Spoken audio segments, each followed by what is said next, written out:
Por lo pronto vemos defensa sincero, como xa falábamos antes por parte do apoio, non? Cun bloque central sólido, un arma 2, activos 3, non? Vemos ese movimiento xa o balón que está xa a xogar no pabellón de Tarrio. Vemos a Marcos Vázquez que busca unha situación favorable para Álvaro, que transforma o primeiro gol.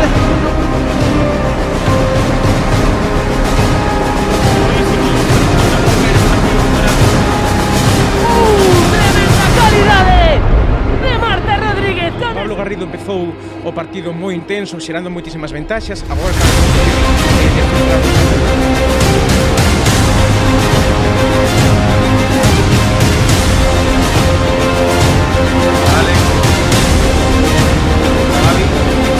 para el extremo Iván Fandiño, gol Iván Fandiño, gol 1-0.